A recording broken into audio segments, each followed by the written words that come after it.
The Ottawa Tamil Association is proud to announce Ushan Group and Talanta Academy as title sponsors for the Tamil Heritage Month Gala 2025. Ushan Group is a trusted leader in construction and renovations. Talanta Academy is empowering youth for success. Now, I would like to re-invite Dr.Thusiyan and Nandakumar, our keynote speaker, to the stage. Dr. Thusiyan has been an editor at the Tamil Guardian since 2011, a news website reporting on current affairs in Sri Lanka and internationally. He works closely with Tamil journalists on the island and has facilitated workshops in Jaffna on investigative journalism. He is a regular commentator on politics in Sri Lanka, having appeared on the BBC, CBC, TRT, and other media outlets around the world. He has also contributed pieces for the Police Project, The National, The Diplomat, The Wire, and MedAct. He authored a chapter in Digital Technology and Journalism, an international comparative perspective published by Palgrave Macmillan in 2017. He is currently a medical doctor in London, UK, and guest lectures on the intersection of conflict and health at Imperial College London. Please join me in welcoming Dr. Thusiyan.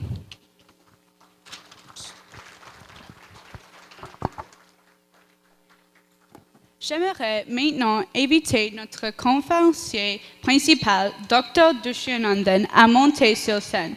Dr.Thusiyan Nandakumar est rédacteur au Tamil Guardian, un site d'information qui couvre l'actualité au Sri Lanka et à l'étranger depuis 2012. Il poursuit maintenant la carrière en médecine à Londres, au Royaume-Uni, et donne des conférences sur l'intersection entre les conflits et la santé à l'Imperial College de Londres. Veuillez me joindre pour souhaiter la bienvenue au Dr. Nandakumar qui partagera ses idées avec nous ce soir. அடுத்ததாக பிரதான உரையை வழங்குவதற்காக doctor Dushyant Nandakumar அவர்களை மேடைக்கு அன்புடன் அழைக்கின்றோம்.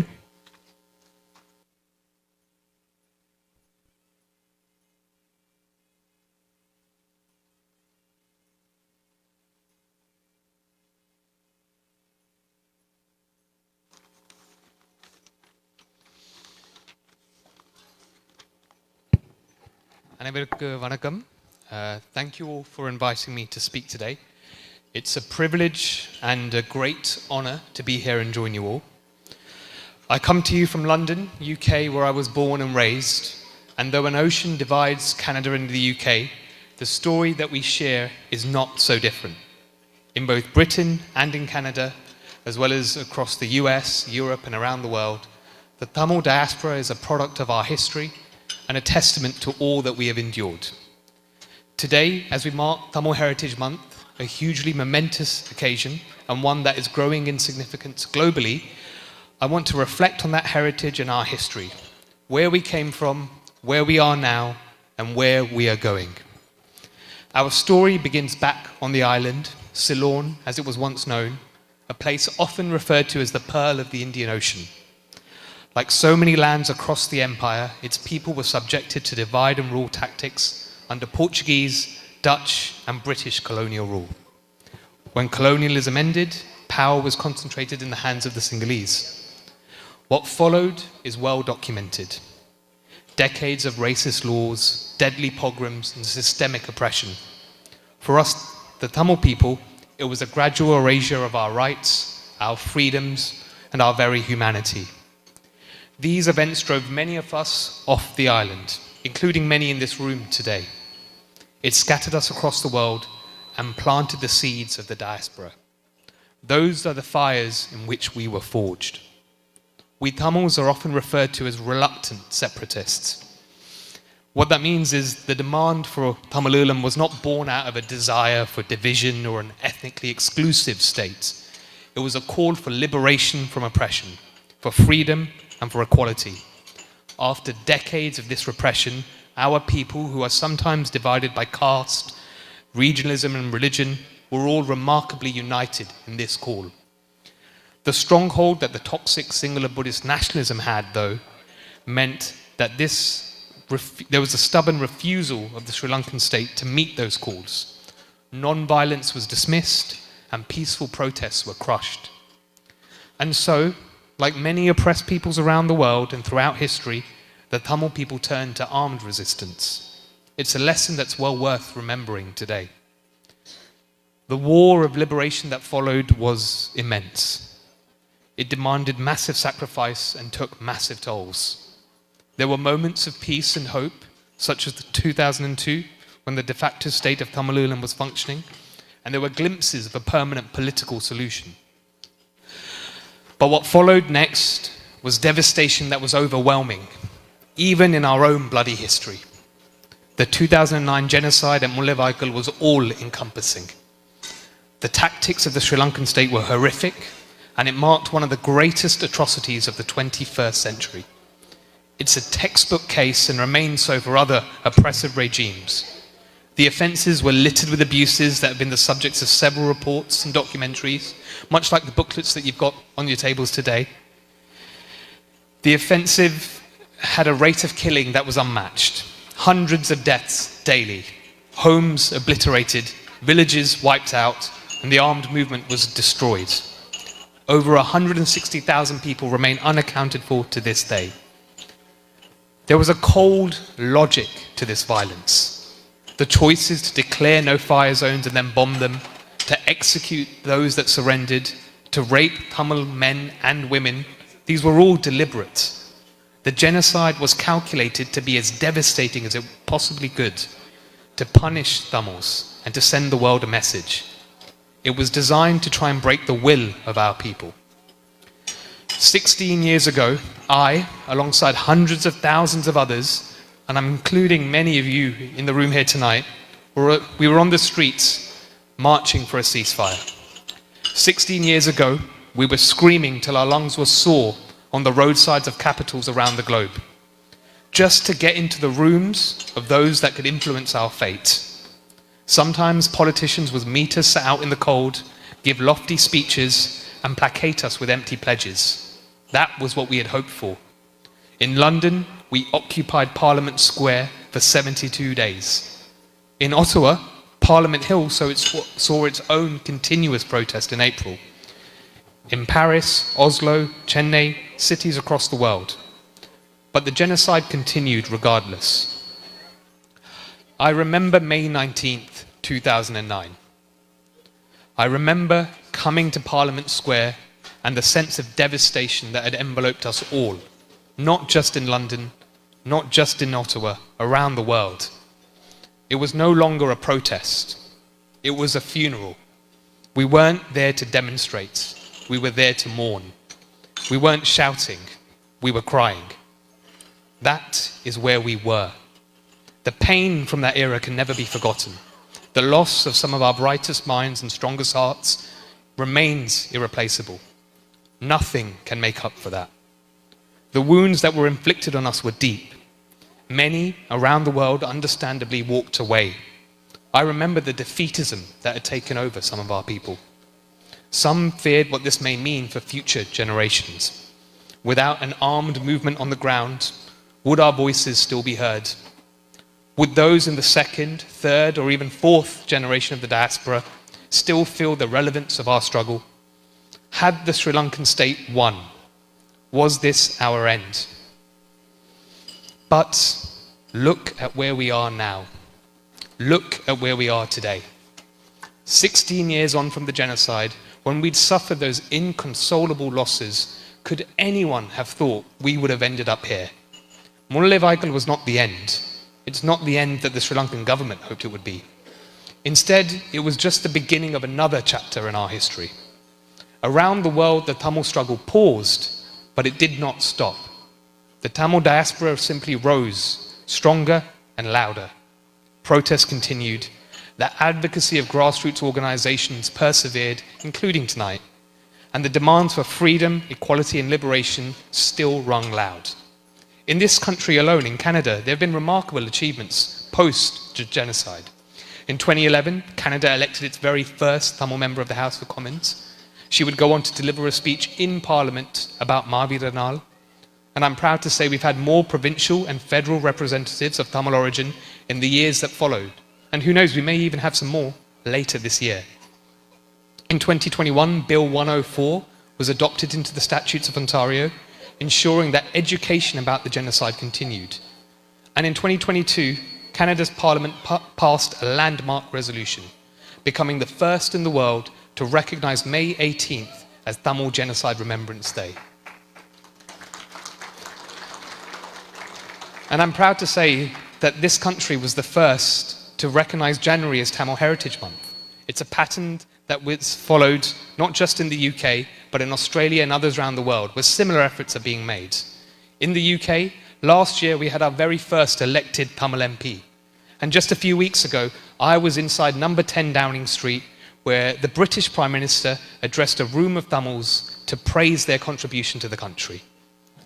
Not just in the UK or Canada, in Palermo, Italy, and even in the US, where in the space of a year, 2 landmark resolutions have been introduced to US Congress. Look at the rooms we enter now. 16 years ago, we stood outside the halls of power, banging on the doors. Downing Street, Parliament, US Congress. Today, we are inside them. And it's not just in politics. Mullaivaikul did not inspire the fear that Colombo hoped. Our people did not shy away from being Ulam Tamil. Instead, it galvanized our youth further. In the UK, student societies were once Sri Lankan societies. They ditched what was clearly a hollow label and embraced being Tamil instead. In Canada, TSAs have gone from strength to strength. And alongside other student initiatives, they all commemorate events such as May 18th and November 27th. The struggle has not been forgotten by the younger generation. In other fields too, the Tamil people have excelled. We have professional athletes, we have talented artists, we have politicians and writers, we have businesses, doctors, engineers, lawyers, award-winning chefs, and so much more. We are a story of remarkable resilience, strength, and hope. Not only have the Tamil people survived, we have thrived. And so too is the politics of Tamil nationalism. Everywhere you look, you can see it. From the virtual spaces of social media to real-life events, there's a rejection of the enforced Sri Lankan label and a deeper embrace of what it means to be Ulam Tamil. The work of the Tamil Guardian is a small example. We're entirely led by volunteers, myself included, but our global team of young writers from the homeland and across the globe continue to receive millions of social media and website impressions every month. Our message resonates with many. This is true in the homeland too. Tamil nationalism still remains the dominant force in the Northeast. Some analysis of the recent presidential and parliamentary elections claim that it is now a spent force, but that is wrong. What the election showed was a growing frustration of the established Tamil politics of the last decade, a rejection of the institutions that have borne little fruit for Tamil people since 2009, and the hope in a new anti-establishment type of politics. Many of those who campaigned for the NPP did not challenge Tamil nationalism. Some even indulged in Tamil nationalism, using symbols and rhetoric of the liberation struggle. Indeed, if you want to see the unwavering force of Tamil nationalism in the Northeast, just look at the events that took place a few weeks after the election. A cyclone battered the Northeast. There was rain, floods, yet tens of thousands of people went out of their homes, some in boats on roads, to visit the cemeteries and the graves of fallen Tamil fighters, pick up the pieces of these destroyed and shattered tombstones, pay tribute to their sacrifice and the principles for which they fought. Tamil nationalism remains potent. This did not happen by accident. It was because the genocide was so horrific that it became seared into our national consciousness. But it's also the result of years of toiling work by activists across the globe. From the women who raised black flags every February the 4th instead of Sri Lankan flags, to the youth in capitals around the world who proudly claim the Tamil Ulam flag as their own. We have not been defeated. We are here. We are still standing. But where we go from here remains undetermined. Indeed, I'm speaking to you at a time when the world remains a very uncertain place. What lies next for our people? To that, we must look at the current situation in our homeland. For many on the island, life under Sri Lankan military occupation remains grim. The Sri Lankan armed forces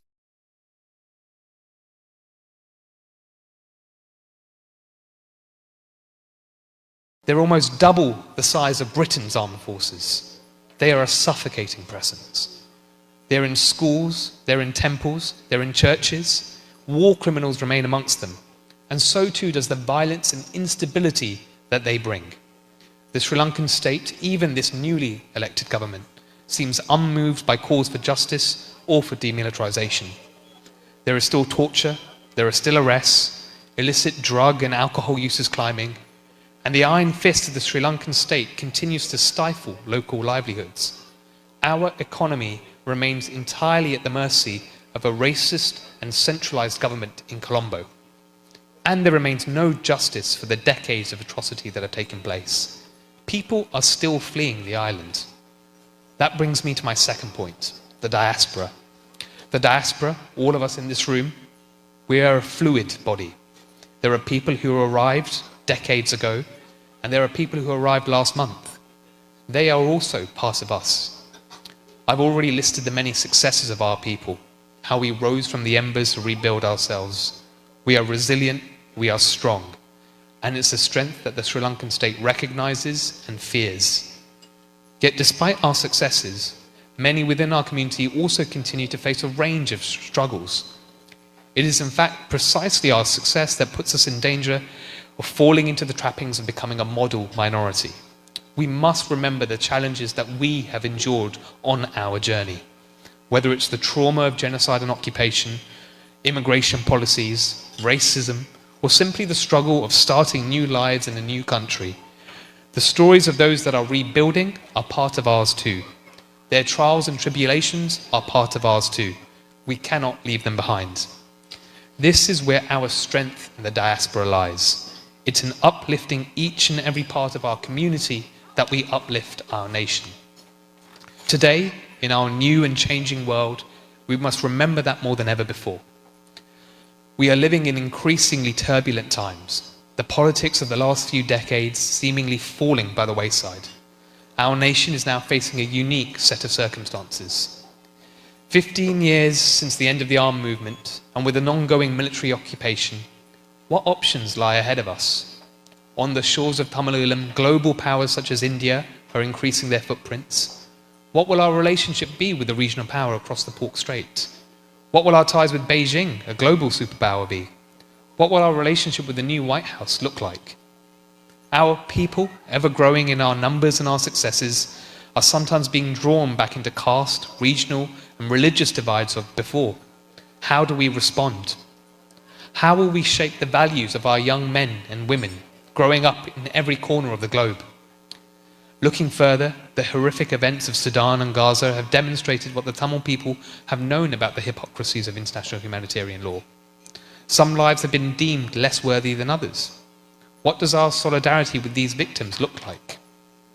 New economic challenges are impacting on billions worldwide, including on the island and in the diaspora.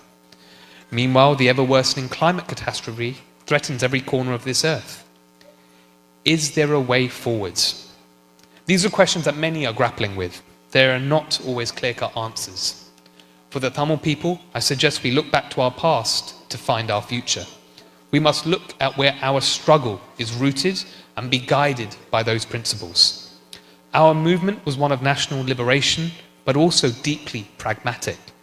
That is to say, simply engaging with New Delhi or Beijing or Washington isn't necessarily to be discouraged, but any engagement with global powers must foreground the safety of our people and the principles of our struggle. The struggle was constantly breaking the shackles of previous restraints. Liberation for all was paramount, not just from foreign domination and tyranny, but also from religious and gender discrimination. Equality for women was non-negotiable. Casteism was abhorred. Racism was condemned. We must put those in practice forcefully every single day, particularly at a time when some of those divides are creeping back into Tamil society. Our struggle transcends all of those. In addition, protecting the soil on which we were born, the sea that raised us, the air that we breathe is key. The liberation movement knew that and actively worked on those issues. Where would any of us be without it?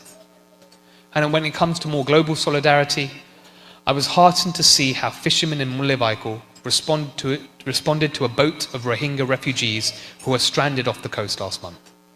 Those fishermen who work off the beaches where the worst of the genocide took place, beaches that were repeatedly bombed with artillery, beaches that hold the bodies of thousands of murdered Tamils, reached out a hand of solidarity. They provided food, water, and helped bring those asylum seekers on shore. Those are the principles of our movement. This is what makes us a nation. This Tamil Heritage Month, I want to of course celebrate our successes. How far we've come is nothing short of remarkable. But I want to also celebrate those values. This is not about being conservative or being liberal. This goes beyond being red or blue, whether Canadian, American or British. It's about the principles that we, as Tamil people, as part of the Tamil nation, bound together by decades of fighting for our freedom, uphold. Guided by these principles, I believe we will find a way forward in these tumultuous times. The challenges that we are facing are new, but our approach to them can be drawn from the lessons of the past. These values are not just relics, they can be a blueprint for the future. Happy Tamil Heritage Month to all, and thank you again. Nandri Vanakkam. We also thank all our sponsors for supporting the Tamil Heritage Month Gala 2025. Sky Vision Group, Above the Best Driving School, TRU Reality Rajan Dhanabalasingham, Craig Henry Dental, Priya Homes Realtor, Kabilan Ramachandran Realtor, Sri Vakavasingham Realtor, OTACT Thai Lee Taekwondo, Mr. Mozilla, Team Guna and JT Brokers, Akshara Decor, AK Beauty Makeup, Divine Eye Photography, SATAC, RKV Accounting, Studio 7, Ayani Restaurant, A1 Duck Cleaning Service, Vetti Home Renos, RYTC Printing, Gravity Duck Cleaning Service, Kokaladas Chandrasekharan Realtor, Sparker Strones.